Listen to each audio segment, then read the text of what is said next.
ছাত্র আজকে একটা স্কুলের জিওগ্রাফি সাবজেক্টের পরীক্ষা হলো, সেই সাবজেক্টের প্রশ্ন উত্তর আমি তোমাদের সামনে তোমাদের দেখাবো, যেটি তোমাদের কাজে লাগতে পারে।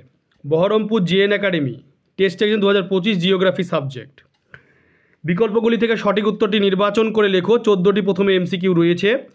ফার্স্ট এমসিকিউ যেটি রয়েছে সেটা হলো, মহাদেশীয় হিমবাহের প্রান্তভাগে বরফমুক্ত পর্বতসমূহ কী বলে? ফিয়র্ড, কোরি, বাকসুন না নুনাটক? উত্তরটা হবে নুনাটক। 2 দাগে রয়েছে, থর মরু অঞ্চলে চলমান বালিয়াড়িগুলিকে কী বলে? সিপ, বারখান, ধ্রিয়ান না রোডস? 2 দাগের প্রশ্ন উত্তর হবে গ, ধ্রিয়ান। পৃথিবীতে আগত সৌর বিকিরণের মধ্যে কার্যকরী সৌর বিকিরণের পরিমাণ কত? 3 দাগের প্রশ্ন উত্তর হবে ঘ, 66%, 66। 4 দাগের নৌশদূতি মেঘ সৃষ্ট হয় বায়ুমণ্ডলের যে স্তরে? 4 দাগের প্রশ্ন উত্তর হবে খ, মেসোস্ফিয়ার। 5 দাগে রয়েছে, এল নিনোর বছরগুলিতে ভারতে কি হয়? এই যে 5 দাগের প্রশ্ন হচ্ছে, সে 5 দাগের প্রশ্ন উত্তর হবে ক, শৈত্যপ্রবাহ।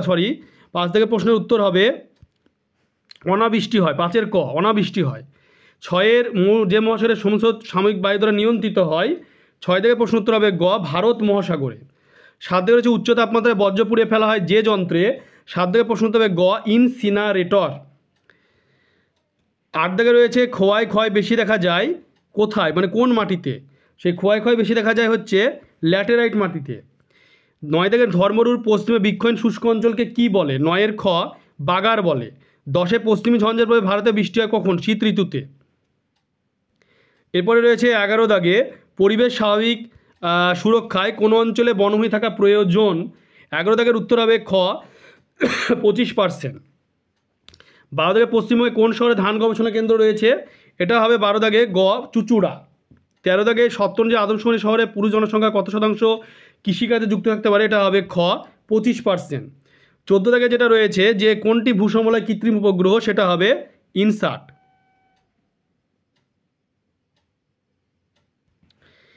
এরপরে রয়েছে তোমার বিভাগ যে খ, সে বিভাগ খ শুদ্ধ অশুদ্ধ রয়েছে 6টি, সেগুলো তোমরা দেখে নাও।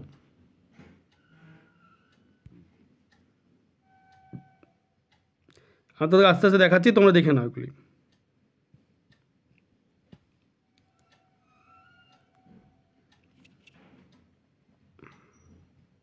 আস্তে আস্তে তোমরা দেখে নাও।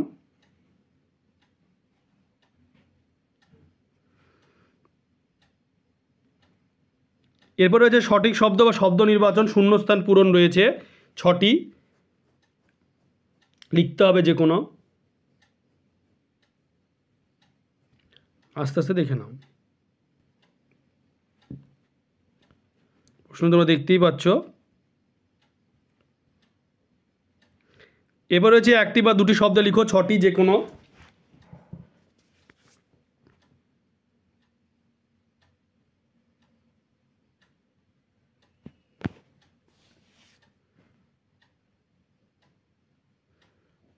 আস্তে আস্তে দেখে না প্রশ্নগুলি।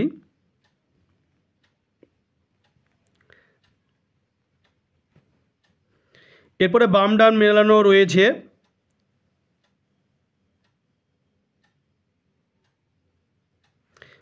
এরপর রয়েছে বিভাগ যে গ, সে বিভাগ গয়ে 2 মার্কে 6 দুগুণে 12। ষষ্ঠ ঘাতের সূত্র, হিমরেখা, সমষ্ণরেখা এবং পেরিজিয়ান জিয়ার। ভার্মি কম্পোস্টিং, নির্মল বিদ্যালয় অভিযান বলতে কী বোঝো? সার্ক বলতে কী বোঝো? বহুমুখী নদী পরিকল্পনা কি? জায়দ শস্য কাকে বলে? ধারণযোগ্য উন্নয়ন বলতে কী বোঝো? পিক্সেল কি? ডিগ্রি সিট কি? এই ধরনের প্রশ্নগুলি এসেছে 2 মার্কে।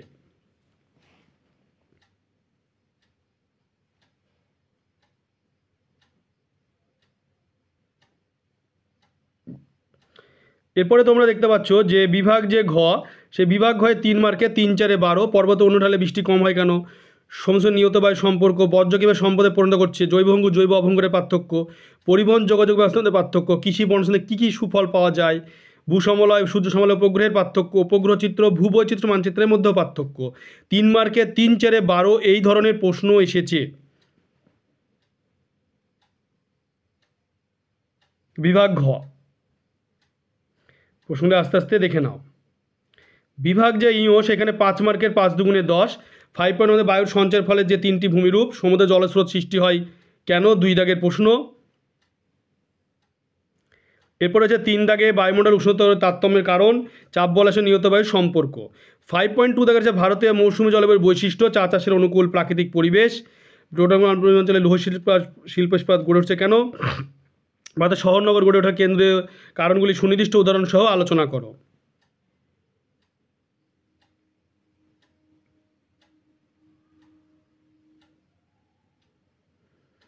প্রশ্নগুলি তোমরা দেখে নাও আস্তে আস্তে। এবং বিভাগ যে সেখানে 10টি মানে যে মানচিত্রে যে প্রশ্ন সেখানে আছে, গারো পাহাড়, কাবেরী নদী, কাশ্মীর উপত্যকা, 10 ডিগ্রি প্রণালী, খাম্বাত উপসাগর, প্রধান চা উৎপাদক অঞ্চল, বছর দুবার বৃষ্টিপাত, ভারতের কেন্দ্রীয় অরণ্য গবেষণাগার। দেখতেই পাচ্ছ প্রশ্নটি। এরপরে রয়েছে যে ভারতের কেন্দ্রীয় অরণ্য গবেষণা কেন্দ্র, উত্তর ভারতের কেন্দ্র মানে ক্ষুদ্র কেন্দ্রশাসিত অঞ্চল, দক্ষিণ ভারতের ম্যানচেস্টার। এটাই হচ্ছে মানচিত্রে যে প্রশ্নগুলি তোমরা দেখতে পাচ্ছ, এই ধরনের প্রশ্ন এসেছিল পরীক্ষায়। তোমরা ভিডিওটি বেশি করে শেয়ার করবে, চ্যানেলটিকে অবশ্যই সাবস্ক্রাইব করবে, সাবস্ক্রাইব পাশে বেল আইকনটি তোমরা প্রেস করবে যাতে পরবর্তী ভিডিওর নোটিফিকেশান তোমাদের কাছে পৌঁছে যায়।